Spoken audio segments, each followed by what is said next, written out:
Salut à tous! Dans cette vidéo, je vais vous montrer comment on peut planifier les cours sur mon calendrier et ensuite comment on effectue les paiements des cours.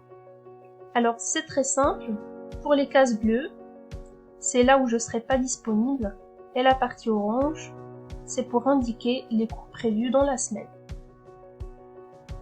Alors là, supposons que je veux prendre un cours mardi à 14h30, je clique sur la case qui correspond à cette heure et après je mets le prénom de l'élève, par exemple là je mets Emma, après je sélectionne la durée du cours, donc je peux par exemple mettre de 14h jusqu'à 16h pour 1h30 de cours et après, alors là l'élève peut me préciser les choses qu'il souhaite travailler pendant la séance de cours, si c'est pour un nouveau chapitre par exemple ou pour un devoir maison.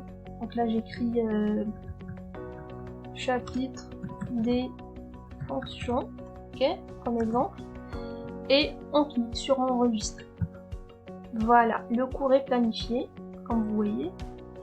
Et maintenant on peut rajouter un autre cours là, par exemple à 17h30, samedi à 17h30, pour 1 heure de cours cette fois. Là toujours on saisit le nom de l'élève et après je peux mettre devoir maison, ok. Donc bien sûr l'élève doit toujours me préciser les choses qu'on va travailler, comme ça je vais pouvoir préparer mon cours à l'avance. Voilà. Et après on clique sur enregistrer et c'est fait. Très bien. Pour terminer la réservation des cours, on clique sur ce lien là. Ce lien va vous diriger directement vers le site WordRunny. Ce site là propose le service de transfert d'argent. Son processus est très sécurisé et aussi son service est simple et rapide.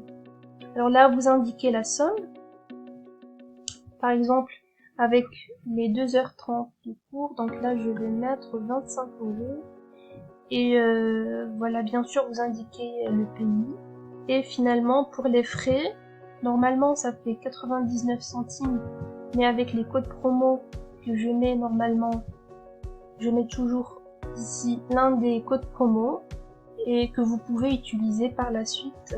Et si tout est bon, on peut maintenant passer à l'étape suivante. Alors à cette étape là, si c'est la première fois que vous utilisez ce service, bien sûr vous devez vous inscrire tout d'abord. Alors vous saisissez votre mail et votre mot de passe et après vous cliquez sur continue. Alors à cette étape, vous allez saisir mes coordonnées bancaires. Donc cette partie là se fait une seule fois. Et après, mes coordonnées bien sûr sont enregistrées et il suffit de me sélectionner comme bénéficiaire. Donc pour le code promo, vous allez vous allez cliquer sur ajouter un code promo et vous copiez et coller ce code que je vous ai mis ici. Donc en fait j'ai mis 3 codes promo. Donc vous pouvez par exemple choisir 3 free et appliquer. C'est bon, vous voyez. Et après, vous cliquez sur continuer. Donc après, vous validez le paiement à l'aide d'une carte bancaire et finalement, nous allons recevoir tous les deux un message de confirmation de la part de WordRunny, soit par SMS ou par mail. Voilà, si vous avez des questions, n'hésitez pas à me contacter. Je serai très ravie de pouvoir vous aider. À très bientôt.